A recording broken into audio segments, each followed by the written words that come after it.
Imagine being deeply in love, planning your wedding, and then your fiancé looks you in the eyes and says, "I can't marry someone as poor as you." He walks away, leaving you broken, humiliated, with nothing but tears. But you refuse to stay broken. You work harder than anyone thought possible. And 10 years later, you become the CEO of a powerful company. Then one day, that same ex-fiancé walks into your office, begging for a job. What happens next will leave you speechless and smiling through tears. "Hello, my precious dears. Come settle in very close to Aunty tonight. The lamp is glowing softly, my tea is warm, and the night feels just right for a story of heartbreak, hard work, and the sweetest kind of justice. Stay with Aunty until the very last word. This one will lift your spirit and remind you that no one can keep you small forever."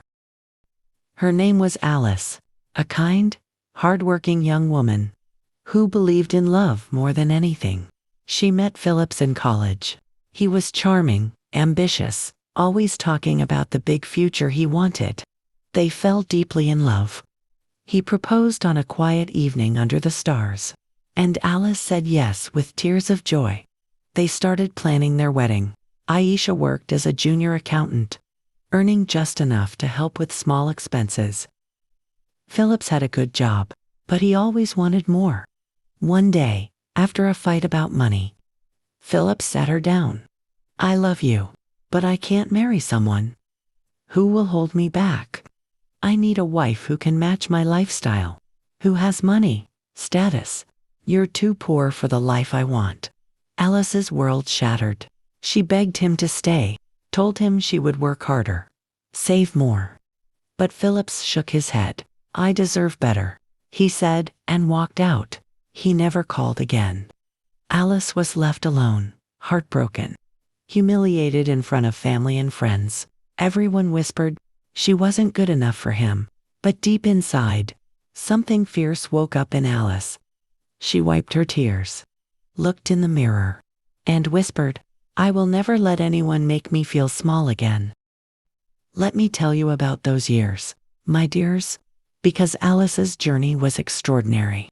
She started from zero. She kept her job, but studied at night. Her subjects are accounting, finance, business management. She took online courses, read every book she could borrow. She worked weekends as a freelance bookkeeper. She saved every single penny. Friends laughed at first. "You're dreaming too big." Family worried, "You'll burn out." But Alice never stopped. At 28, she started her own small accounting firm. From her tiny apartment, she worked 16 hours a day, built trust with small clients, grew slowly but steadily. By 32, her firm had 5 employees. By 25, 20 employees. By 38, she landed her first big corporate contract. At 40, Alice became CEO of her own thriving financial consulting company. She owned a beautiful home, drove a car she once only dreamed of, and helped other women start businesses with mentorship and small loans. She never forgot the pain, but she turned it into power. Then, 10 years after he left, Phillips walked back into her life. Alice's company was hiring a senior accountant. Phillips applied. He is desperate for this job. His own business had failed. His second marriage ended. He had debts, no savings, nothing left. When he saw Alice's name as CEO, his heart sank. But he needed the job. He walked into the interview room, head down. Alice sat behind the desk, calm, confident, powerful. Phillips recognized her instantly. He stammered, "Alice, I didn't know it was you." She looked at him for a long moment. No anger, no hate, just quiet strength. "I know," she said softly. "You left because I was poor.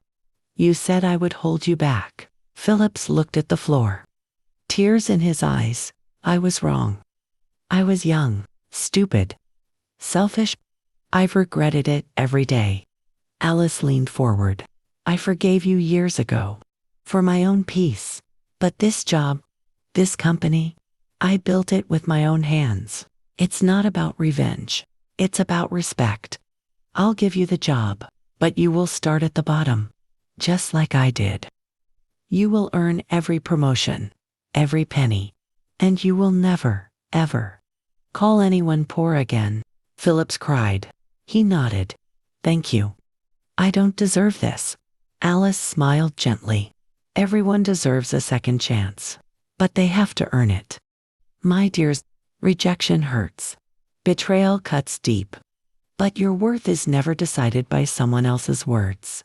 Alice showed us that pain can become power, and forgiveness can be given, not because they deserve it, but because you deserve peace. Never let anyone make you feel small.